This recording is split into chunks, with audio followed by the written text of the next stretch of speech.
l'Éternel, car il est bon. Louez l'Éternel, car il est grand. Oui, je m'écris, loué soit l'Éternel, et je suis délivré de tous mes ennemis. Je m'écris, loué soit l'Éternel, et je suis délivré de tous mes ennemis. Oui, nous sommes délivrés de tous nos ennemis.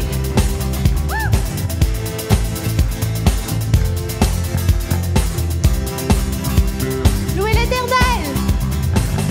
Louez l'Éternel, car il est bon. Oui, louez-le, car il est grand. Louez l'Éternel, car il est grand. Oui, louez-le. Louez l'Éternel, car il est bon. Louez l'Éternel, car il est grand. Oui, je m'écris, loué soit l'Éternel, et je suis délivré de tous mes ennemis. Je m'écris, loué soit l'Éternel, et je suis délivré de tous mes ennemis.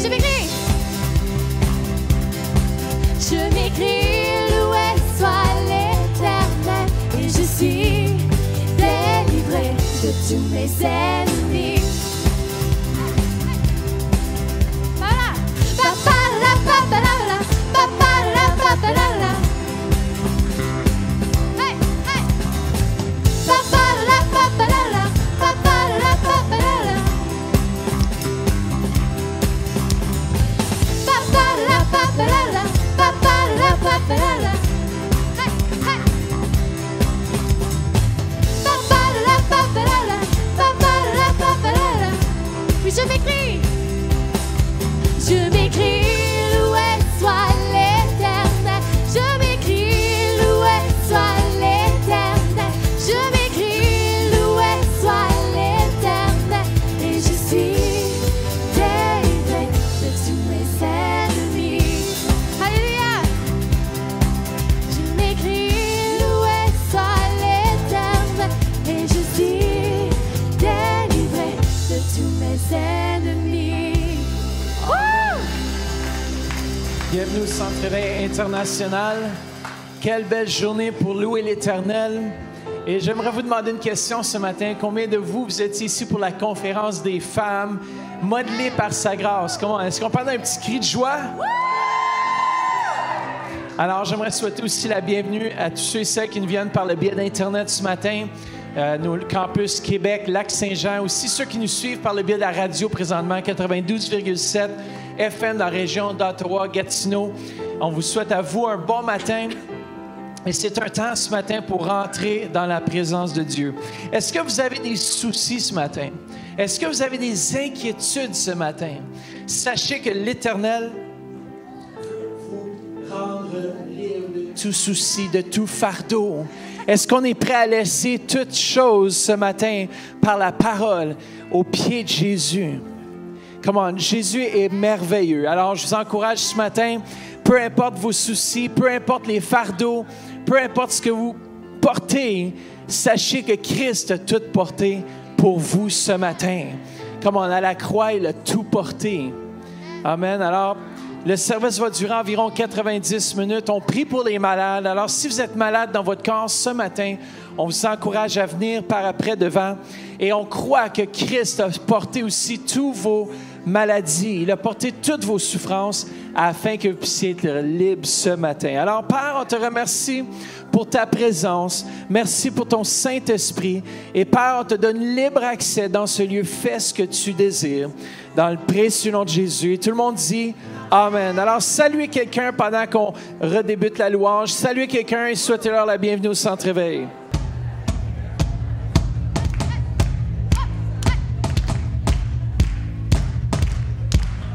Est-ce qu'il y a un peuple dans la joie ce matin? Alléluia! Woo!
rien ne pourrait me justifier. Oui, ton pardon est immérité. Tous mes efforts ne suffiraient à me sauver. C'est par ta grâce, merci Seigneur. C'est par ta grâce seule que je suis pardonnée. C'est par ta grâce seule que tu m'as racheté.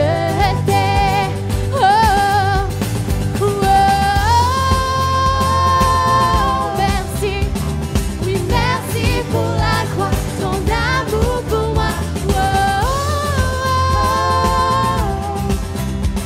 Ta grâce ne faillit pas. Ta grâce justifie, ta grâce m'affranchit, ta grâce purifie, ta grâce m'offre la vie, ta grâce m'a sauvé, ta grâce a pardonné, ta grâce m'a comblé, ta grâce m'a libéré. Ta grâce justifie, ta grâce m'affranchit, ta grâce purifie, ta grâce m'offre la vie, ta grâce m'a sauvé, ta grâce a pardonné, ta grâce m'a comblé, ta grâce m'a libéré, ta grâce justifie,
Alléluia, Seigneur Jésus.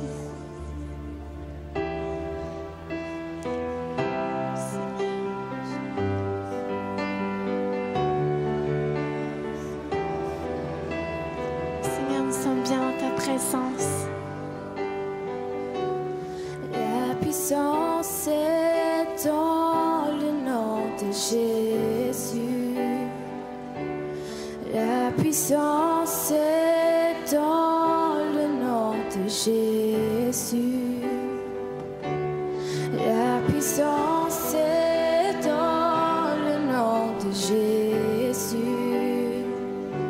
Elle brise les chaînes, elle brise les chaînes, elle brise les chaînes.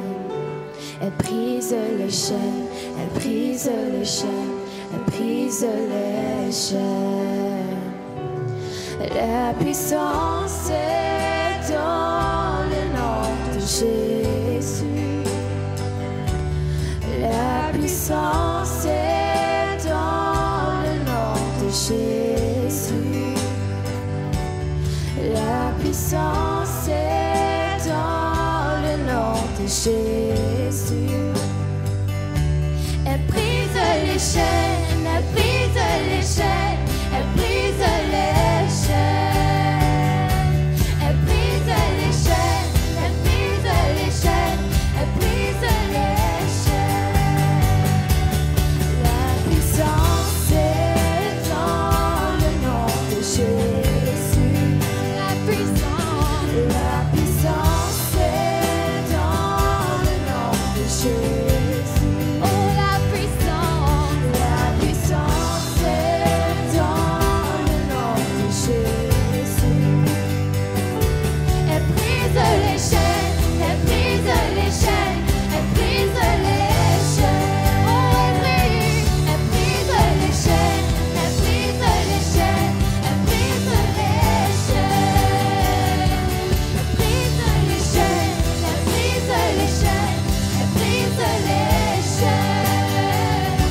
Elle brise les chaînes, elle brise les chaînes, elle brise les chaînes.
de Jésus. Plus que victorieux dans ton nom, Seigneur.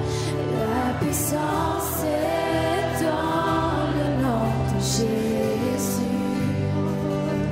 Elle brise les chaînes, elle brise les chaînes, elle brise les chaînes. Elle brise les chaînes, elle brise les chaînes, elle brise les chaînes. Alléluia, Seigneur, oui, ton nom est si puissant, Seigneur. Oui, ton nom est au-dessus de tout nom, Seigneur. Qu'elle brise toutes les chaînes, Seigneur. Nous sommes plus que victorieux dans ton nom, Seigneur. Alléluia, Seigneur. Woo! Alléluia, nous sommes plus que vainqueurs dans le nom de Jésus. Amen. Woo! Alléluia, Seigneur.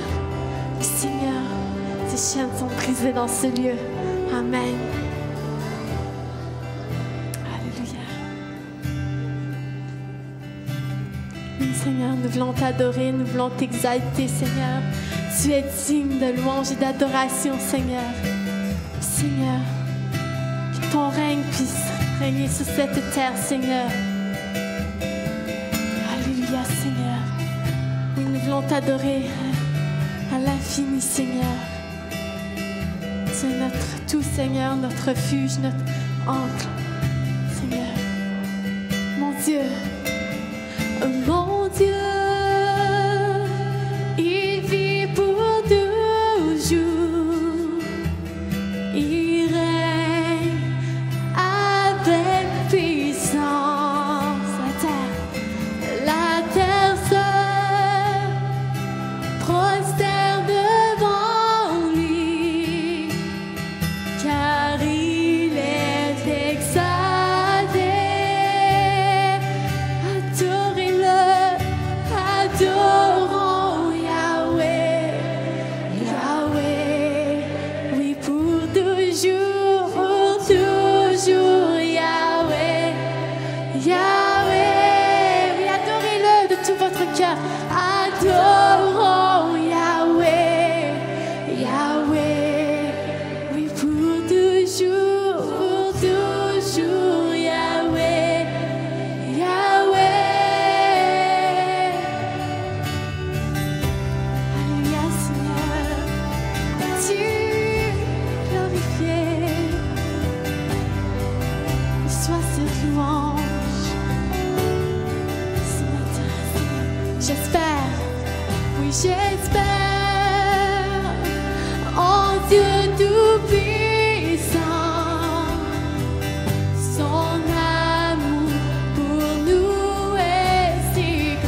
Comment je vais entendre les voix? Yahweh, comment?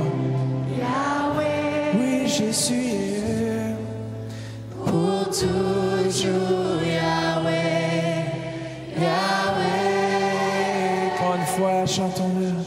Adorons Yahweh. Oui, c'est beau, pour toujours, Alléluia. Adorons Yahweh, Yahweh. Oui, Jésus, Come on. Yes, ils vont nous voir. Yahweh, adorons Yahweh, Yahweh, yeah. Come on, pour toujours. Come on, chantons-le. Entends-le. Come on, par Internet, la radio. Adorons Yahweh, chantons-le. Yahweh, Alléluia, Jésus, pour toujours.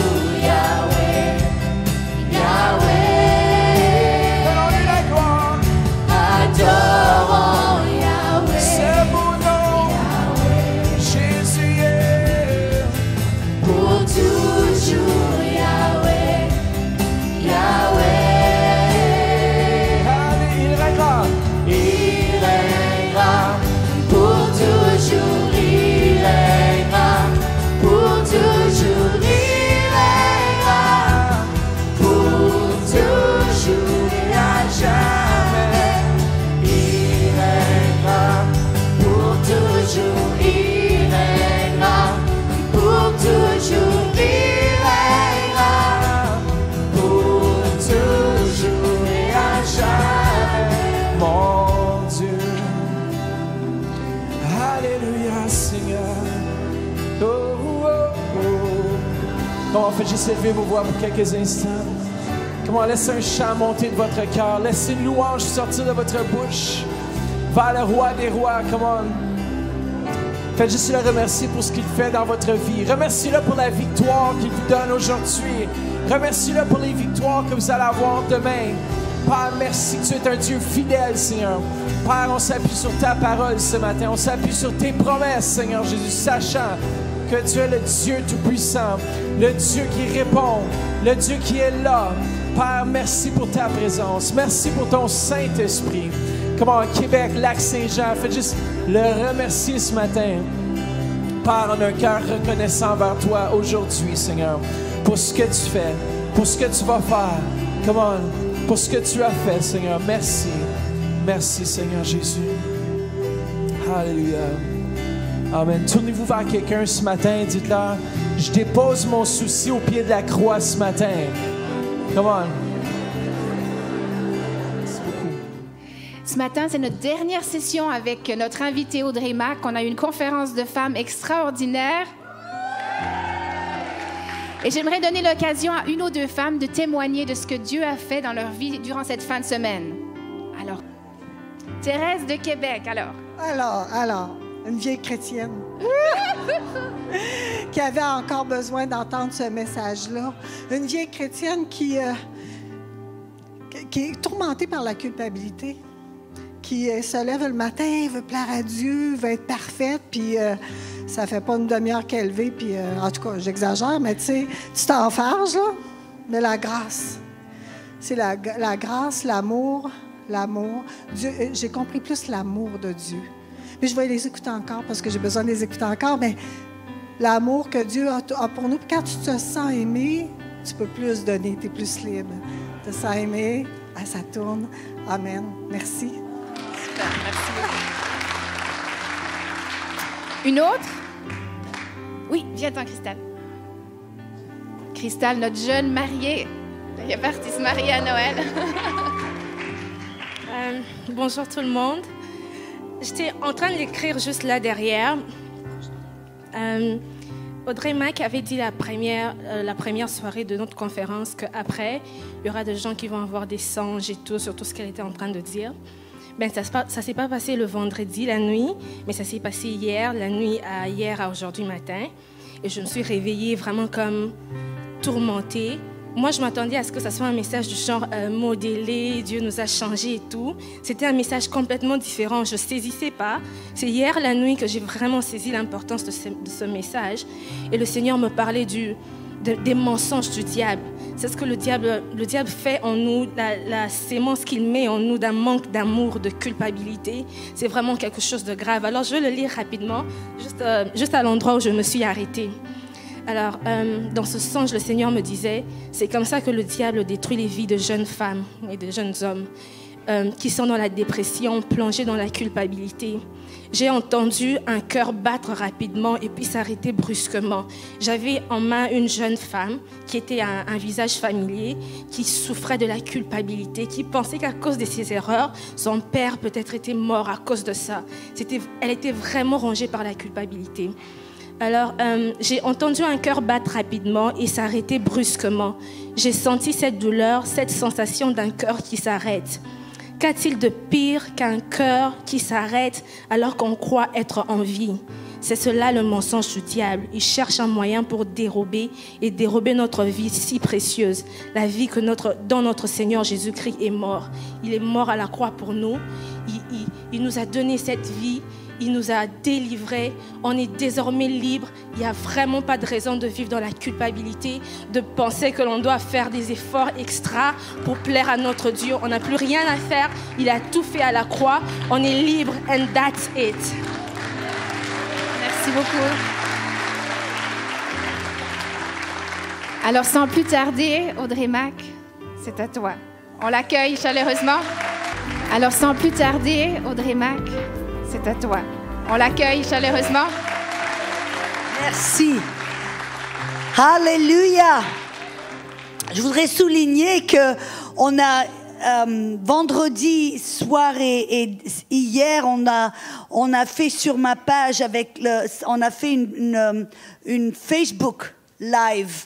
Et combien de personnes? 8800 7800 personnes ont écouté et regardé. Alléluia. Donc, c'était pas simplement... Parce que, vous voyez, j'ai entendu, ces personnes, elles ont compris le message. C'était ça le message. Dieu nous aime, alors vous êtes libres d'être vous-même. Et cet amour, c'est ça qui nous motive à vouloir aimer Dieu en retour et faire des choses pour Dieu, pour le royaume. Ce n'est pas pour essayer d'obtenir son amour, c'est parce qu'on a déjà obtenu son amour. Amen. Alléluia. Dieu est bon. Amen. Je voudrais, vous avez rajouté tout un petit truc de ce que pasteur Mathieu a dit ce matin pour les dîmes. Il y en a, parce que je sais qu'il y en a certains ici, peut-être qui disent, oh ben moi, j'ai pas assez pour semer, pour donner. Vous savez, la Bible dit que Dieu donne de la semence au semeur. Alors si vous recevez pas de la semence, ça veut dire que vous n'êtes pas un semeur. Alors, si vous voulez recevoir de la semence, devenez un semeur. Et quand vous devenez un semeur, vous aurez de la semence à semer. Et vous saurez encore plus à semer.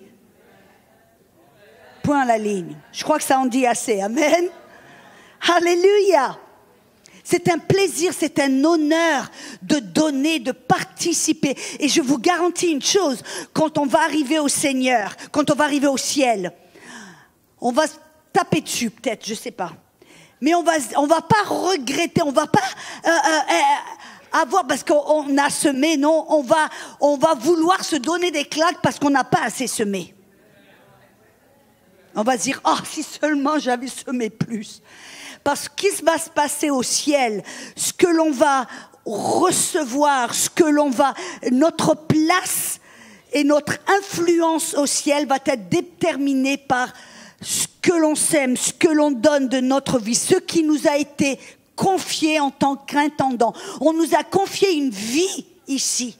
C'est Dieu qui vous a confié tout, votre vie, votre souffle, vos finances, votre boulot, tout ce que vous avez, que vous êtes, pour le développer, pour l'agrandir. Amen. Vous avez la parabole des talents. C'est ça en fin de compte. Dieu nous confie tout ici pour qu'on le développe, qu'on l'accroisse, qu'on le grandisse. Et ça va déterminer ce que l'on va faire pour l'éternité. Amen. Oui, Dieu nous aime, nous accepte, il nous couvre de son amour, il nous bénit, mais c'est quelque chose, il nous confie notre vie, nos finances, pour qu'on puisse être tellement motivé par son amour qu'on veut l'accroître, le grandir, le semer. Amen. Et bénir les gens autour de nous. Alléluia. Amen. Alléluia. Oh, ce n'est pas mon message ce matin, mais c'était une bonne introduction de toute façon. Amen. Seigneur, je te remercie pour cette église. Je te remercie pour une leadership, Seigneur, qui t'aime, une leadership qui aime le peuple de Dieu. Seigneur, je te remercie pour chaque personne ici présente et pour chaque personne qui regarde au travers de l'Internet. Seigneur, je te remercie, je déclare par la foi que nos yeux sont ouverts, nos oreilles spirituelles sont ouvertes, que notre cœur est ouvert et disposé à recevoir la semence de ta parole pour que cette semence puisse grandir et nous changer de l'intérieur, nous transformer de l'intérieur, Seigneur. Je te remercie et que tu m'aides ce matin à partager ta parole avec toute simplicité, toute clarté, que même un enfant puisse comprendre et vivre et appliquer cette parole. Seigneur, je te remercie, Saint-Esprit, pour qui tu es notre Maître suprême, tu es notre guide, tu es l'Esprit de vérité qui nous aide à voir la vérité même dans notre propre vie, afin que nous puissions grandir en toi et je te remercie au nom de Jésus. Amen. Amen. Je voudrais, si vous avez votre Bible, montrez-moi votre Bible. Ah, je vois plein de Bibles en papier, j'aime ça. Alléluia. Ouvrez sur Éphésiens 5. Ce matin, le Seigneur m'a donné ce verset pour voir quelque chose d'important. Dans Éphésiens 5, l'apôtre Paul, dans le verset 15, nous dit « Prenez donc garde de vous conduire avec circonspection. »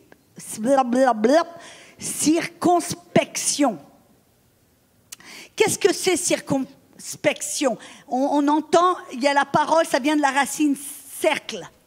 Ça veut dire on doit prendre garde et vivre en tenant compte et en veillant et regardant ce qui se passe autour de nous. Et il nous dit, non comme des insensés, mais comme des sages. Combien de personnes sages est-ce que j'ai ici ce matin? Ça veut dire, moi aussi. Rachetez le temps, car les jours sont mauvais. Vous vous en êtes rendu compte? Ce qui se passe dans le monde en ce moment nous montre que nous sommes vers la fin des temps.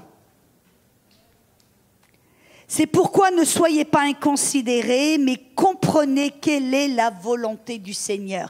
Vous avez remarqué, il dit prenez garde, veillez, surveillez, sachez ce qui se passe autour de vous, car les jours sont mauvais. J'ai un ami, j'ai fait une conférence à Paris avec un monsieur qui s'appelle Joseph Maurice. Le Seigneur l'a réveillé un jour, lui a parlé, lui a donné une vision en disant « J'ai besoin que tu parles à mon peuple pour lui dire que je reviens très, très, très bientôt. » Et ce monsieur a dit quelque chose qui m'a vraiment interpellée. Il a dit « Nous sommes en ce moment à la fin des temps. C'est comme si vous regardez un match de football ou un match de hockey. » Il dit c'est comme on voit les dernières minutes du match. Quand c'est les dernières minutes, les 3 dernières minutes, tout le monde est en garde. Tout le monde surveille, tout le monde sait où ils doivent être, leur position, ce qu'ils doivent faire. Il y a une intensité, il y a une accélération qui se passe parce qu'on sait qu'on n'a plus que quelques minutes. Vous savez, pour le corps du Christ, on doit avoir cette même mentalité. Ça veut dire qu'on doit veiller avec circonspection, savoir qu'est-ce qui se passe autour de nous, qu'est-ce qui se passe dans le monde. Jésus a dit, Voyez, comme à l'époque où il est venu, la plupart des hommes religieux et des leaders, ça leur est passé. Ils n'ont pas vu la saison. Ils n'ont pas vu le temps dans lequel ils vivaient. Ils ont une visitation du Seigneur et ils s'en sont même pas rendus compte. Allons-nous répéter la même erreur? Ah non! Alléluia! De savoir qu'est-ce qui se passe, que Jésus revient très très bientôt.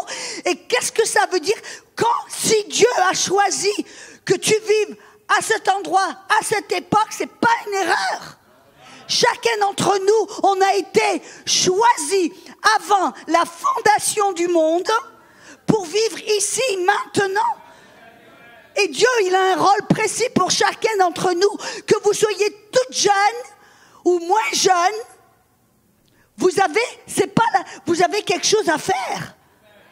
C'est à nous de chercher la face du Seigneur et c'est à nous de voir qu'est-ce que c'est que je peux, qu'est-ce que j'amène sur la table, qu'est-ce que c'est ma participation, qu'est-ce que c'est que tu m'as appelé à faire. Ne vivons pas la vie engloutis dans ce qui se passe, distraits par ce qui se passe, mais soyons sur le mur, comme on dit, alerte dans la prière, en regardant, en sachant exactement quel est notre rôle et ce que Dieu a participé à cette dernière moisson. Vous n'êtes peut-être pas appelé à être derrière un pupitre, mais vous pouvez avoir un pupitre tous les jours.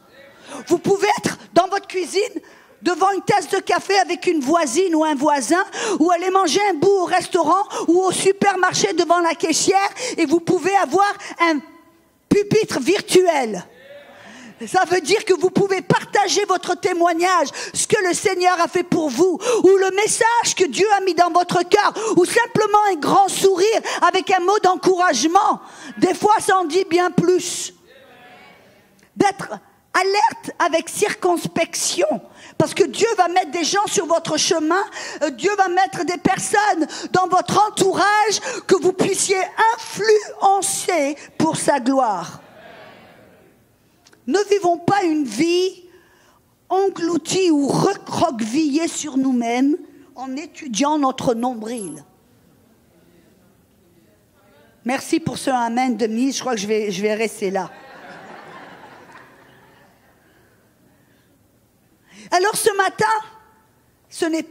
c'est simplement l'introduction de mon message. Alors, mettons la ceinture de sécurité, clac clac, et allons de l'avant. Êtes-vous prêts? Matthieu 6. Parce que je sais, j'ai cette conscience, vous savez, juste un petit détail, si vous me permettez. Quand je faisais cette conférence à Paris avec ce monsieur, il parlait des signes de la fin du temps qui nous montrent exactement que nous sommes à la fin des temps. Vous savez, une des choses qu'il a dit, la Bible nous dit que la nation qui voit la renaissance d'Israël comme un figuier qui commence à bourgeonner est la génération qui verra le Jésus revenir. Et il a dit, il sait, la planète animale, c'est une émission. Ils ont fait des études et ils se sont aperçus qu'il y a un parcours de migration au-dessus d'Israël où il y a toujours des vautours et des rapaces qui traversent.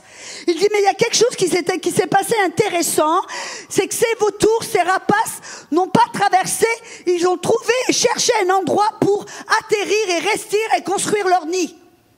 Dites, qu'est-ce que ça a à voir?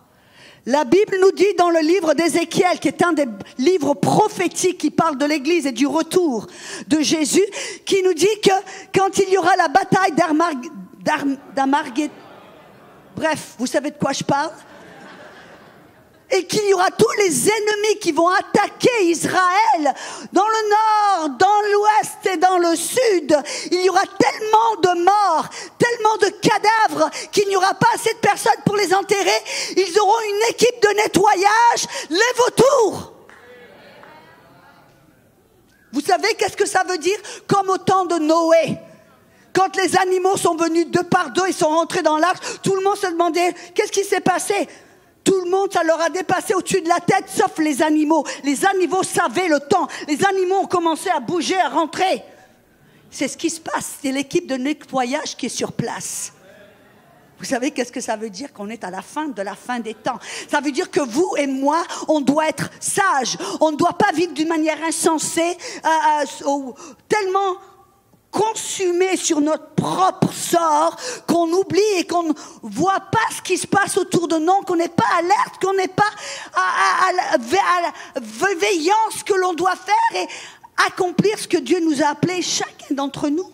Vous comprenez ce que je suis en train de dire? Il y a une urgence. Il y a une urgence, c'est dans l'air, on le sent. Partout où on va, je sens que ça bouillonne, où les gens se réveillent, les gens se regardent, les gens sont tout d'un coup conscients qu'il y a quelque chose qui est sur le point de se passer.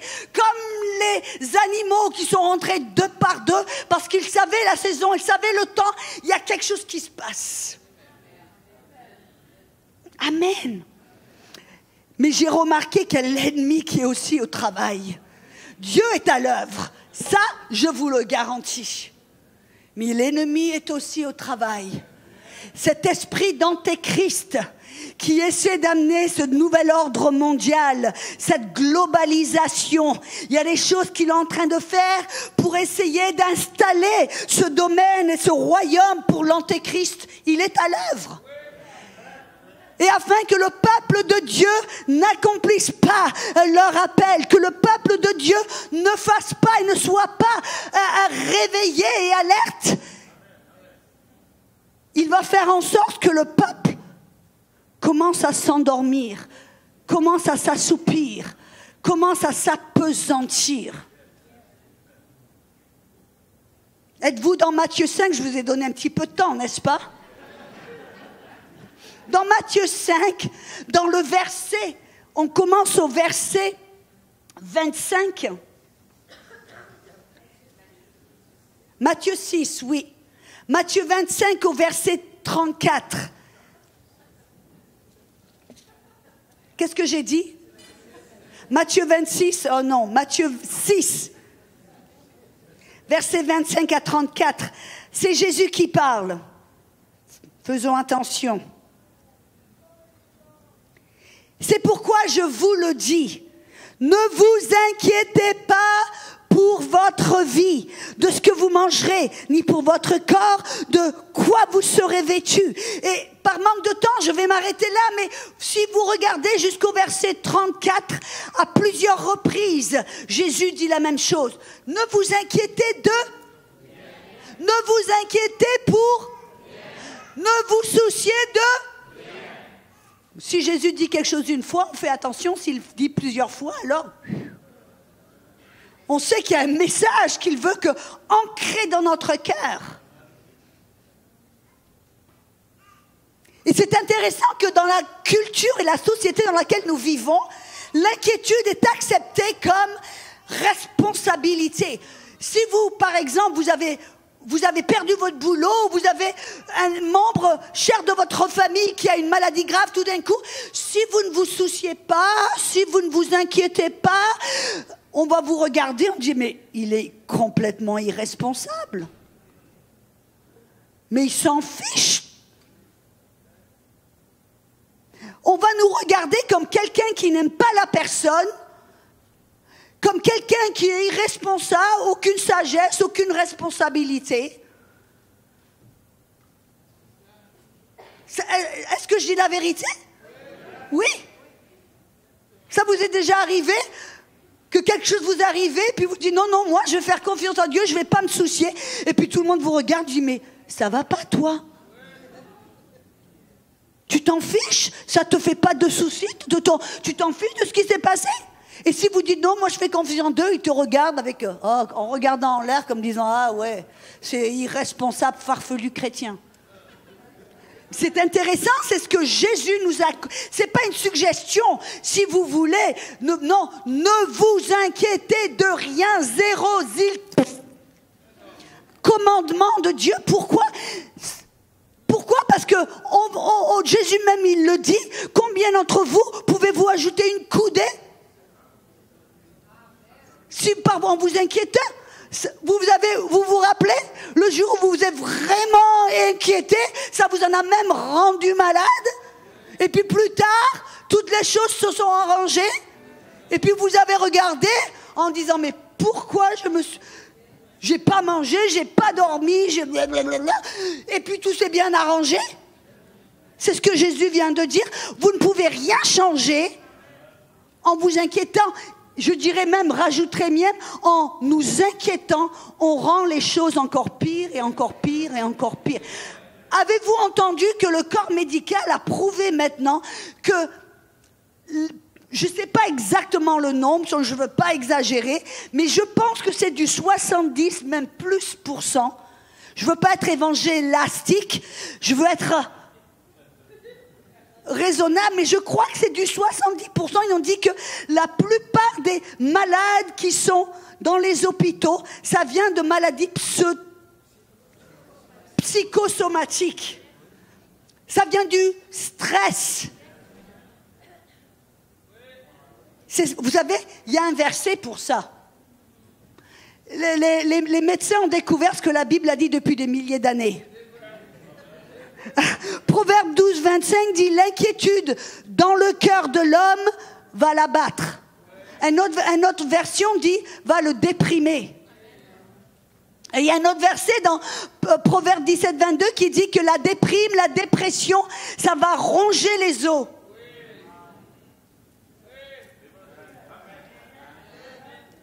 Non seulement on ne va pas pouvoir changer notre situation en nous inquiétant, mais on va empirer, on va se ronger de l'intérieur. Alléluia. Allez avec moi dans Marc 4, 19. Jésus là donne la parabole du semeur. Vous vous en rappelez? Avez-vous lu cette parabole? Jésus dit que c'est même une des paraboles les plus importantes qui nous permettra de comprendre toutes les autres paraboles. Et il y a quelque chose qui dit qui est important. Dans le verset 19, il dit « Les soucis du siècle », c'est comparé aux ronces qui étouffent. Il dit « Les soucis du siècle étouffent la parole et la rendent infructueuse ». Question, la parole, qu'est-ce que c'est supposé produire dans votre cœur? La foi. Qui c'est qui a dit la foi? Amen. La foi vient de ce que l'on entend. Ce que l'on entend vient de la parole de Dieu. En d'autres mots, les soucis du siècle, l'inquiétude va étouffer votre foi et empêcher cette foi de produire les résultats dont vous avez besoin. Cette inquiétude va travailler contre vous, va annuler la solution dont vous avez tellement besoin, va arrêter votre foi et l'empêcher de produire les bénédictions de Dieu dans votre vie. Dans Luc 21, verset 34, Jésus dit aussi, prenez garde. Vous avez entendu? Prenez garde, faites attention, prenez garde.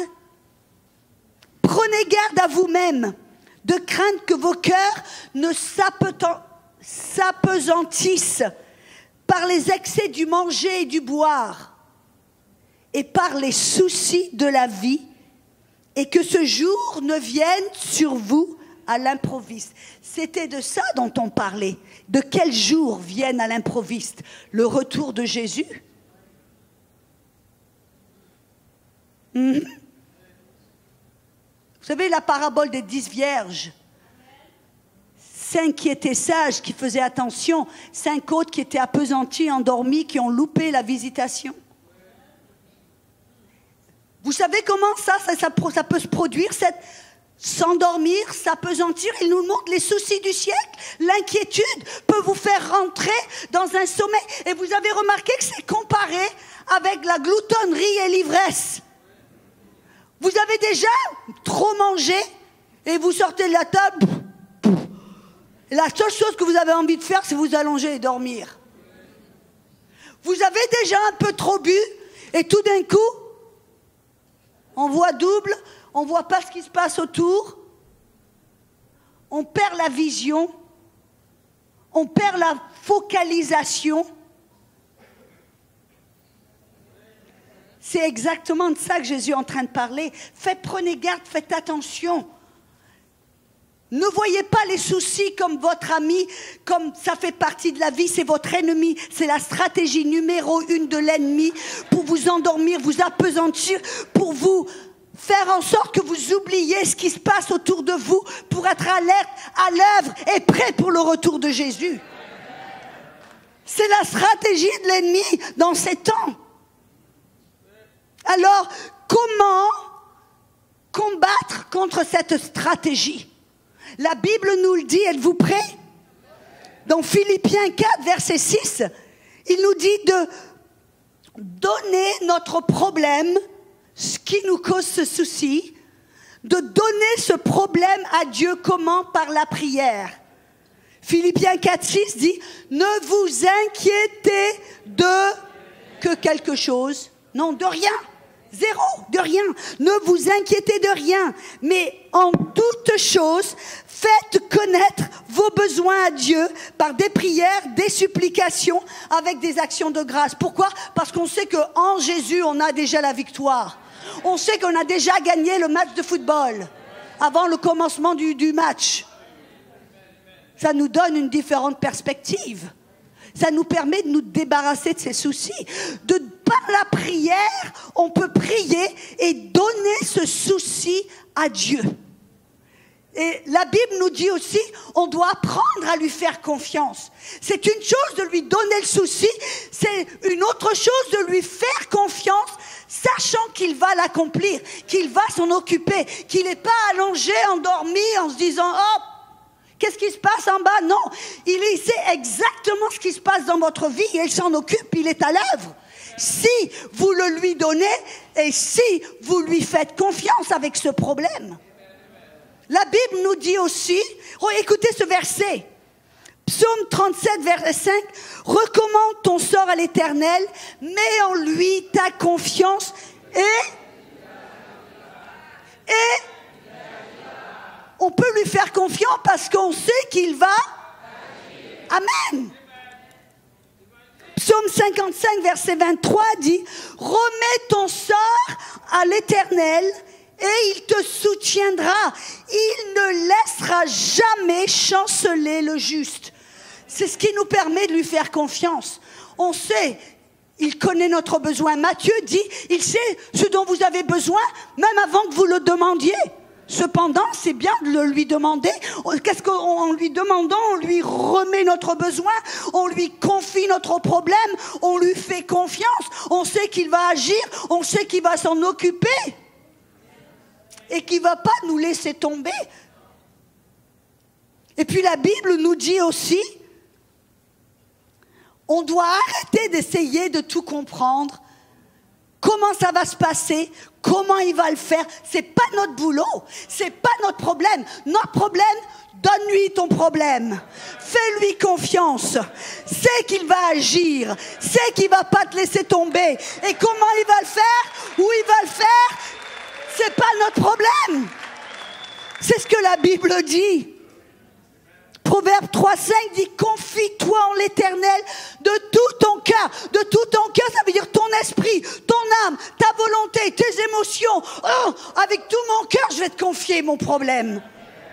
Ne t'appuie pas sur ta sagesse. Ça, c'est notre gros problème. Ce qui se passe entre les deux oreilles, très souvent, ça nous met des bâtons dans les roues. Parce qu'on donne à Dieu notre problème et tout d'un coup on se dit oh, mais comment il va le faire? Et puis sans s'en rendre compte, tout d'un coup on essaie de mettre la main à la pâte. On essaie de le faire nous, mais on va aider Dieu un petit peu parce qu'après tout peut-être qu'il est un peu trop occupé. La Bible dit non, tu lui confies le problème, tu fais confiance en lui, tu le lui donnes. Arrête d'essayer de comprendre comment il va le faire. Il est bien plus grand que toi, il était là avant que tu sois né. S'il a créé tout l'univers, je crois qu'il n'a pas de problème avec notre petite cacahuète de problème. Il peut s'en occuper, n'est-ce pas? On doit se le rappeler. Et finalement, on doit lui se débarrasser de ce problème On doit s'en débarrasser une fois pour toutes. 1 Pierre 5, versets 6 et 7, nous dit « Déchargez-vous sur lui de tous vos soucis, car lui-même en prendra soin de vous. » Déchargez-vous sur lui de vos soucis. La parole décharger, c'est la parole épiripto. Bref, cette parole épiripto, ça semble bizarre en français. Ça veut dire lancer un objet avec intention et le lancer le plus loin possible. Vous avez vu un match de baseball, peut-être? L'objet, le but du jeu, c'est de lancer la balle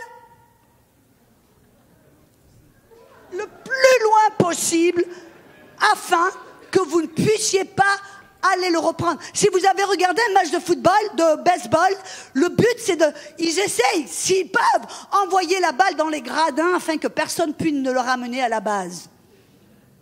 C'est exactement ce que ce verset veut dire. Se débarrasser. Pourquoi? Dans la version amplifiée, j'aime bien ce que ça dit. Pourquoi? Il dit parce que on peut s'en débarrasser aussi loin, s'en décharger aussi loin que possible et ne pas le reprendre parce que voilà notre certitude.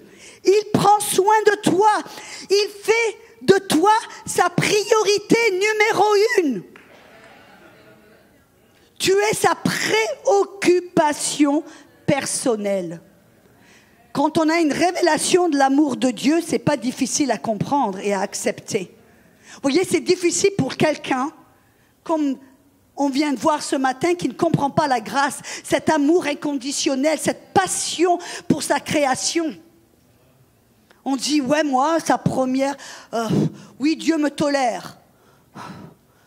On se voit toléré par Dieu, on ne se voit pas aimé par Dieu.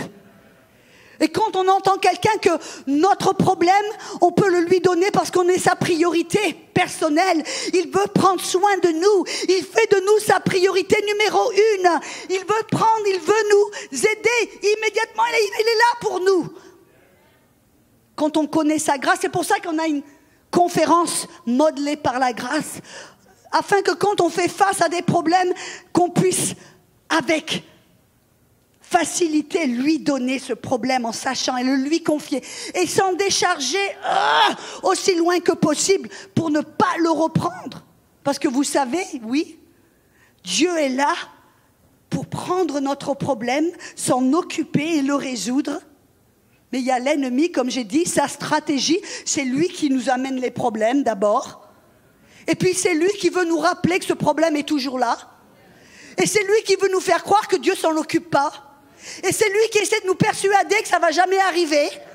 Et c'est lui qui essaie de nous faire reprendre ce problème. Ouais, Dieu il s'en occupe pas, alors j'ai l'intérêt de mettre les mains à la pâte. J'ai l'intérêt de faire quelque chose parce que... T'as vu un peu Dieu, c'est 11h58, hein. Ça me rappelle quelque chose, voyez. Dès que vous vous déchargez de ce problème, aussitôt le diable va essayer de vous le ramener, vous le rappeler, vous le faire régurgiter. C'est pour ça que dans le verset suivant, dans 1 Pierre chapitre 5, versets 8 à 9, il dit « Soyez sobres », voilà encore. Soyez alerte, soyez sobres. Car votre adversaire, le diable, rôde comme un lion rugissant. Cherchez qui il dévorera. Alors, résistez-le ferme dans la foi. On doit le résister. Ça me rappelle quelque chose. Une fois, j'avais une petite chaîne, on avait une grange. Bon, on l'a démolie maintenant. Alléluia. Mon mari aimait cette grange. Limite, il y a tellement de choses dedans que je ne pouvais rien trouver. Pendant qu'on avait cette grange, on avait aussi une petite chienne qui s'appelait Coco. Et de temps en temps, une fois, cette petite chienne est venue, elle a trouvé, dans cette grange, elle a trouvé un rat. Je ne sais pas si c'était une souris, un rat, mais c'était impressionnant. Et puis elle me l'a toute contente, toute fière. Oh, elle est venue, puis elle avait là dans la bouche, et puis elle me l'a déposé devant les pieds. Et puis elle me regarde comme dit, maman, t'as vu un peu qu'est-ce que j'ai fait?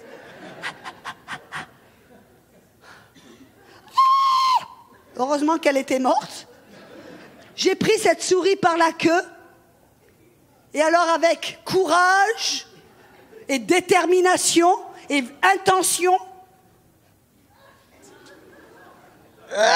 j'ai essayé de lancer cette souris aussi loin que possible.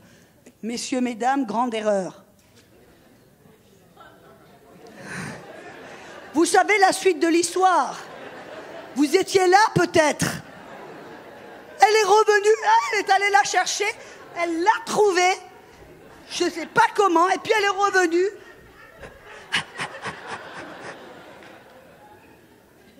J'ai dû prendre cette souris, la mettre dans un sac poubelle et l'enterrer dans une grande poubelle et mettre un seau dessus, qu'elle ne puisse pas y aller pour la déterrer encore. C'est ça le problème avec le diable. On pense on s'est déchargé de ce problème, de ce tracas, de ce souci, de cette inquiétude, et puis tout d'un coup, on s'en rend pas compte, tout d'un coup, voilà. C'est pour ça que la Bible nous dit, prenez garde, faites attention, soyez alerte, car le diable est comme un lion rugissant qui veut vous dévorer, qui veut vous détruire, qui veut vous endormir et vous appesantir. Alors, amen. Qu'est-ce qu'on fait? Comment est-ce qu'on va résister cette inquiétude quand elle essaie de revenir? Si vous allez avec moi dans le livre de Corinthiens, 2 Corinthiens chapitre 10, on découvre que la vraie bataille contre cette inquiétude se passe entre les deux oreilles, dans notre pensée. Et ces pensées qui nous assaillent, ces pensées qui nous mitraillent dans la tête quand on est dans un problème, un souci. Si vous avez perdu votre boulot, tout d'un coup, et vous avez des responsabilités, une famille, et vous êtes tenté de vous inquiéter en disant « Comment c'est réel? J'ai des enfants, j'ai une femme, qu'est-ce qu'on va faire ?» Et puis le diable vous accommode, il va vous mitrailler avec tout un tas d'images, de pensées et des si et comment vous allez résister ferme dans la foi? La Bible dit dans 2 Corinthiens chapitre 10, versets 3 à 5, il nous montre quelque chose, la stratégie du diable. Il dit, si nous marchons dans la chair, nous ne combattons pas selon la chair, car les armes avec lesquelles vous et moi allons combattre ne sont pas charnelles. Mais elles sont puissantes par la vertu de Dieu pour renverser des forteresses. C'est quoi une forteresse? Une forteresse, vous vous rappelez de la ville de Jéricho, c'était une forteresse impénétrable. Ça veut dire que les murs étaient si hauts, étaient si épais, que personne ne pouvait vaincre et battre et détruire ces murs pour entrer dans la ville. C'est ça une forteresse. Et là, Paul nous montre qu'il peut y avoir des forteresses dans nos pensées. Les forteresses, c'est pas là... On prie et on va détruire des forteresses là dans le ciel. Non, la plupart des forteresses, elles sont là dans nos pensées. Ce sont des forteresses.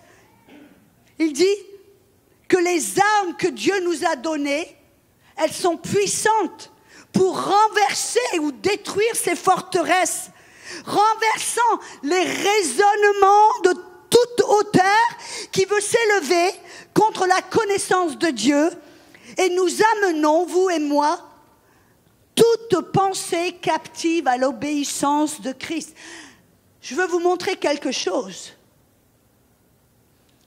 Si vous prenez ce verset et vous le lisez à l'envers, vous vous apercevez comment ces forteresses sont construites dans vos pensées. Ça commence avec une pensée. Ça commence avec un souci. Une inquiétude, avec une pensée qui vous mitraille dans votre tête. Et la Bible dit, si on n'amène pas cette pensée, qu'on ne résiste pas ferme dans la foi, avec la parole de Dieu, si cette pensée n'est pas en ligne avec la parole,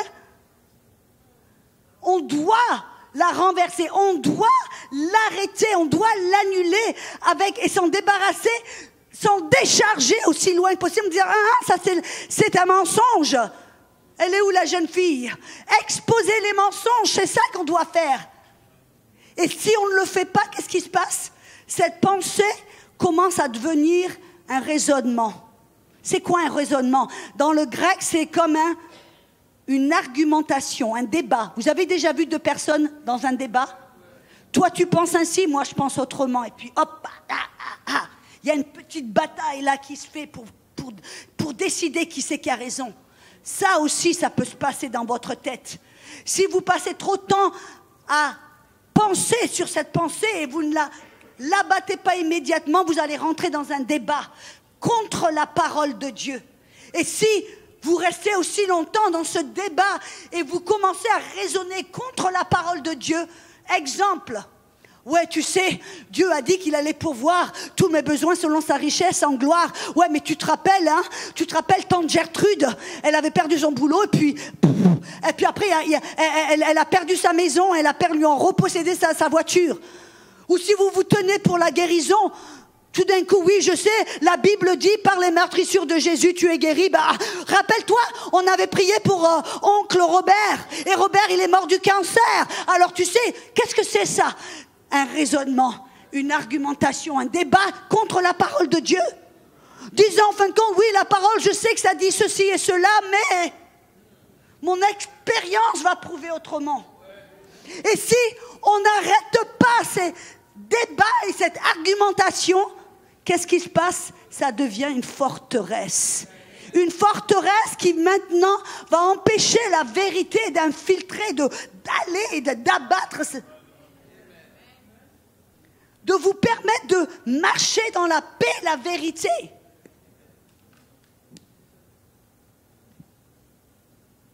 Alléluia. Et alors comment est-ce qu'on va et on doit annuler, se battre contre ces pensées qui nous assaillent?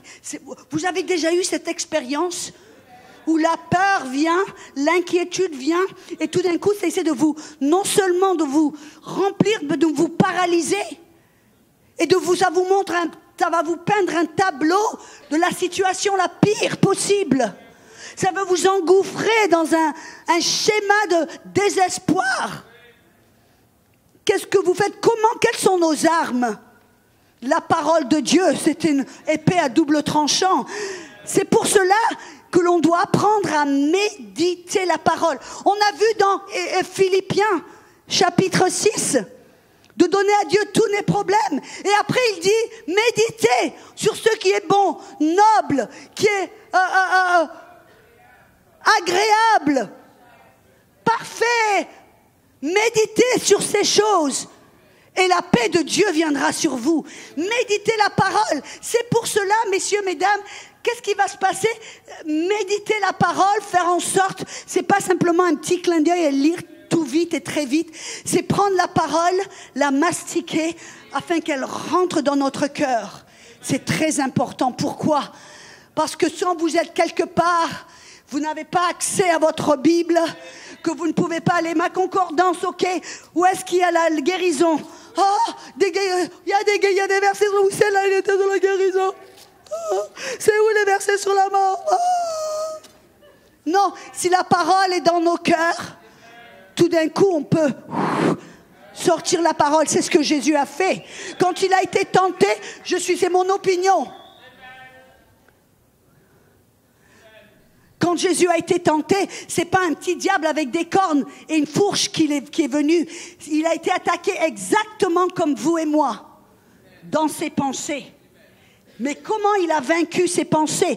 Comment il a résisté ferme dans la foi?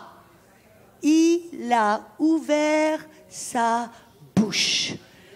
Parce qu'il non seulement connaissait la parole, mais il est la parole faite chair. Quand le diable l'a tenté en disant « transforme ces pierres en pain », l'homme ne vivra pas de pain, mais de toute parole qui sort de la bouche de Dieu. Il est écrit. Tu te jettes de là pour que tout le monde te regarde et dise « Oh, tu ne tentes, il est écrit, tu ne tenteras pas ton Dieu. » Bref, c'est comme ça que Jésus a vaincu et a résisté ferme dans la foi. C'est comme ça qu'il a résisté ses pensées, qu'il a combattu avec les armes ces choses qui se passaient dans sa tête, en ouvrant la bouche et en déclarant la parole. Faisons un petit essai, êtes-vous prêts? Parce que la plupart des gens, ils essayent de combattre les pensées avec les pensées. Qu'est-ce que je veux dire? Quand la peur arrive, ils se disent, ils pensent à l'intérieur, je ne vais pas avoir peur, je ne vais pas avoir peur, je ne vais pas avoir peur, je ne vais pas avoir peur. Ils essaient de penser, je ne vais pas avoir peur. Ça ne marche pas. C'était comme si je vous disais maintenant, messieurs, mesdames, je vous interdis de penser à une vache marron. Interdit de penser à une vache marron. Tout le monde. Interdit. Vous me comprenez? Tout d'un coup, qu'est-ce qui s'est passé? Oh! Mais regardons, faisons un petit essai maintenant. C'est la première fois à l'église qu'on va vous dire de penser et méditer sur votre déjeuner. Ou comment on dit c'est le dîner. Je vais vous donner quelques petites secondes pour penser à ce que vous allez avoir pour le déjeuner. C'est la dernière fois, je vous garantis. Pour qu'un prédicateur vous demande de penser à la nourriture pendant qu'il prêche, mais je vais vous donner cette permission tout de suite. Commencez à penser, est-ce que vous allez avoir du poulet Saint-Hubert, vous allez avoir des côtes levées, ou des légumes, des frites, de la salade, du chou, qu'est-ce que vous allez avoir? Pensez-y, commencez à y penser, vous pouvez même fermer les yeux. Et au compte de 3, quand je vous dis 1, 2, 3, quand vous entendez le numéro 3, ouvrez votre bouche et dites « Je m'appelle Simone blablabla, j'habite à Ottawa, ou j'habite à Québec City, ou j'habite... » Bref, vous êtes prêts? Une petite, comment on dit, expérimentation. Êtes-vous prêts? Amen. Fermez vos yeux. Pensez au déjeuner. Oh, ça sent bon. C'est bon. Oh, ça a l'air bon. Vous voyez la fumée qui sort du poulet, c'est...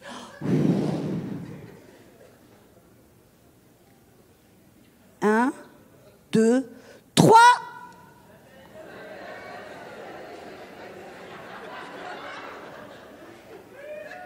Je regarde, certes, la plupart d'entre vous, vous avez la bouche fermée. Alors là, c'est impeccable.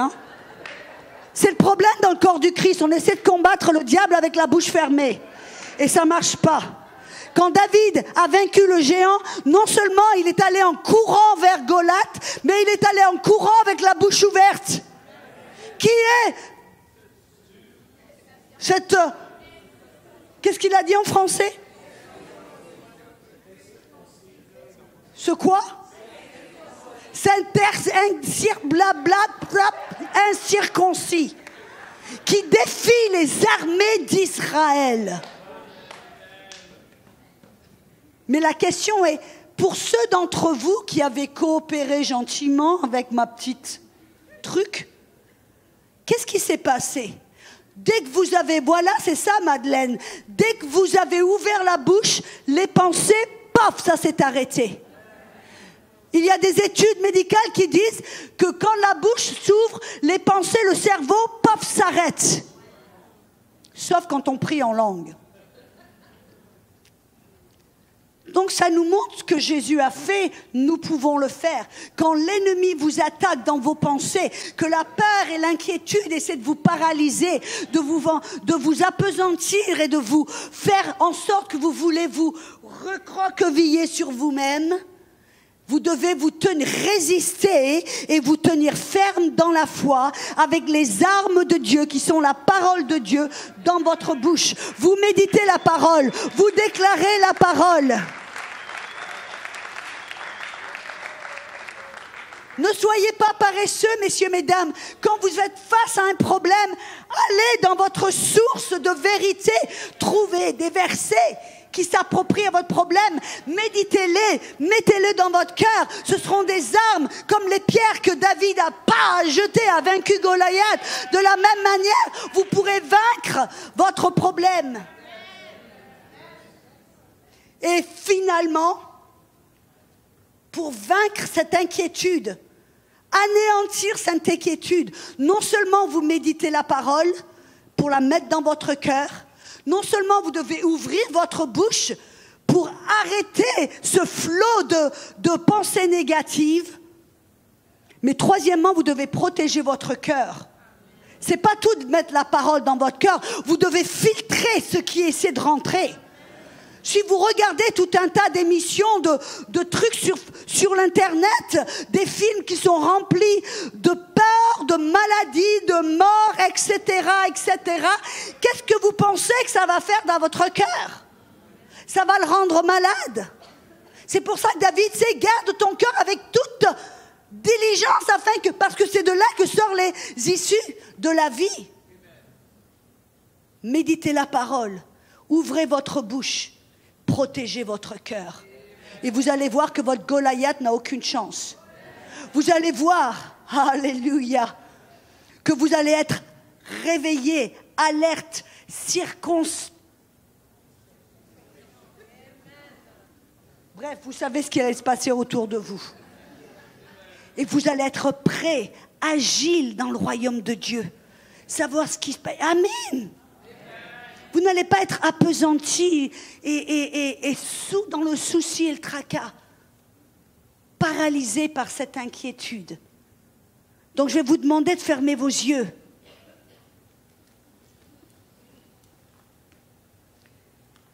Tout d'abord, la plus grande inquiétude que quelqu'un peut avoir. Parce que je sais qu'avant de rencontrer Jésus, votre cœur n'a pas la paix. Votre cœur est rongé par la peur, l'inquiétude, le souci, sans vraiment avoir cet espoir et cette paix où on sait que l'on sait où on va quand Jésus revient, où on va aller. Si vous n'avez pas cette assurance, cette certitude et cette paix intérieure qui dépasse tout raisonnement, parce que vous n'avez jamais donné votre vie à Jésus-Christ, le Prince de paix. Vous ne lui avez jamais donné votre vie pour qu'il s'en occupe. C'est la première chose qu'on doit lui donner. Avant de lui donner nos problèmes, on doit lui donner notre vie. Si vous ne lui avez jamais donné votre vie, j'aimerais voir votre main, parce qu'aujourd'hui, c'est votre jour. Y a-t-il quelqu'un ici qui dit, oui, je veux avoir cette paix intérieure, je veux avoir cette assurance, je veux connaître Dieu et je veux lui donner ma vie. Est-ce qu'il y a quelqu'un ici ce matin?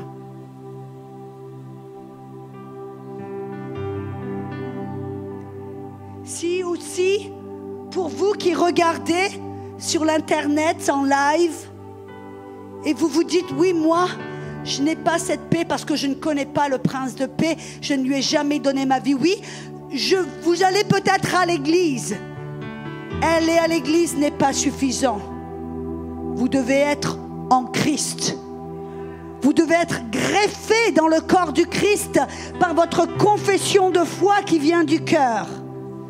Et si vous n'avez jamais fait cette démarche, je vais vous aider maintenant au nom de Jésus. Pour vous qui regardez par vidéo, par live stream, répétez cette prière. Et s'il y a quelqu'un ici, peut-être vous n'avez pas osé lever la main, mais allez-y, priez après moi. Père Céleste, je crois que Jésus est le Fils de Dieu. Tu m'as donné ton amour en envoyant ton Fils qui a donné sa vie pour moi. Alors aujourd'hui, j'accepte son sacrifice. Par son sang, aujourd'hui, je suis sauvé. Pardonne-moi de ma vie de péché. Et je me tourne vers toi, Dieu. Et je te donne ma vie. Prends ma vie. Et je te remercie qu'à partir de maintenant, je suis une nouvelle création. Je suis maintenant enfant de Dieu. Sauvé, purifié, aimé, accepté. Et à partir de maintenant, Je vais apprendre à te connaître et à marcher avec toi.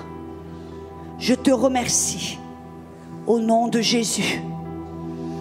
Si vous avez prié cette prière, en voyant maintenant que je vous invite, vous pouvez aller sur mon site internet www.gotel.fr et faites-nous savoir de votre conversion, de votre démarche vers le Seigneur. Amen. Ou vous pouvez aller sur centrereveil.com et partager ce que vous avez fait aussi si vous vivez dans les alentours. Et je vous conseille de venir dans cette église. C'est une église qui prêche la foi et la parole et le Saint-Esprit. Amen.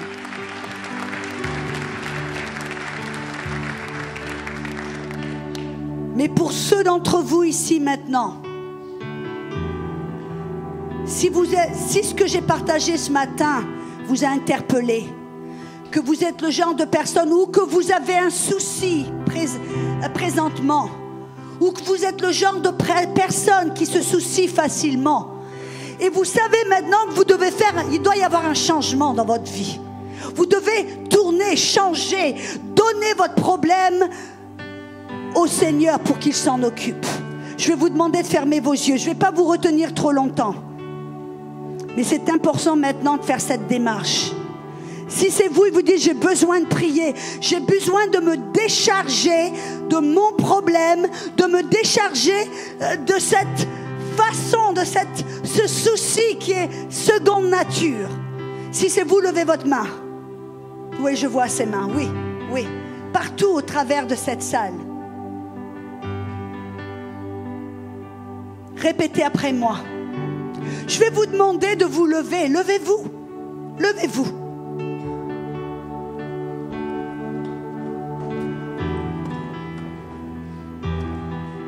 C'est Dieu qui vous regarde. C'est le ciel qui vous observe. C'est Père qui est maintenant à l'intention en se disant « Ah, ils vont me donner leurs problèmes, maintenant je vais m'en occuper. » Répétez après moi. Père Céleste, je veux marcher dans l'humilité. Je veux me décharger de mes problèmes. Je veux changer ma façon de faire. Apprendre à te faire confiance. Apprendre à ne pas me confier à mon raisonnement. Aujourd'hui, je te donne mon problème. Je te le confie. Je m'en décharge. Merci Père de t'en occuper. Saint-Esprit, je te donne la permission de me rappeler de ce moment, de m'aider à rester libre de ce souci, à marcher dans la paix. Étendez votre main de l'avant. Regardez votre souci, votre problème dans le creux de votre main. Vous pouvez le visualiser. Et maintenant, comme un acte prophétique, vous allez prendre ce souci et vous allez le jeter aussi loin que possible.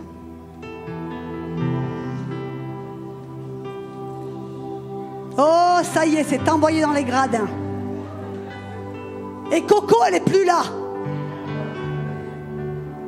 Je déclare au nom de Jésus que ta paix, Seigneur, qui dépasse tout raisonnement, va maintenant envahir leur cœur, qu'ils vont marcher dans une paix qu'ils n'ont pas connue. Et je te remercie, Seigneur, pour tes démarches, que c'est toi qui t'en occupes, Seigneur. Que ce qui paraît impossible à l'homme, ce qui paraît insurmontable, toi, Dieu, tu es le Dieu de l'impossible. Ça te plaît, Seigneur, quand tu trouves quelqu'un qui te fait confiance, afin que tu puisses te montrer fort, puissant, vainqueur en toutes choses.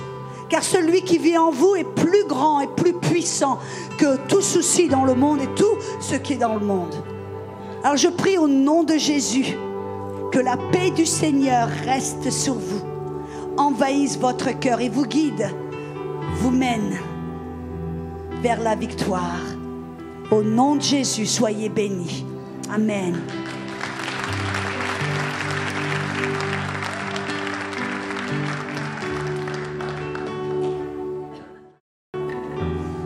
Amen. Merci beaucoup. Wow, quel message d'encouragement par rapport à nos soucis. Alors, si on peut tous se lever ensemble, et on va juste terminer en prière, encore une fois, juste pour remercier Dieu, qu'il puisse aussi bénir notre sœur Audrey Mac pendant ses déplacements aussi, que Dieu puisse l'envoyer et aussi apporter ces messages de guérison et de restauration dans les autres nations de la francophonie.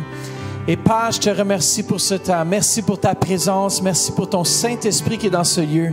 Et Père, que tu puisses bénir chaque personne dans ce lieu. Merci encore une fois pour la parole qui était apportée avec conviction et que ça puisse vraiment changer nos vies et changer notre façon de voir et de parler, Père. Dans le précieux nom de Jésus, bénis ton peuple.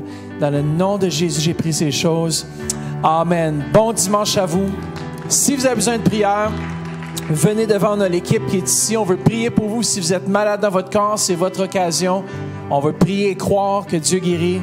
Bon dimanche et les nouveaux, vous pouvez venir nous voir en haut. Merci beaucoup.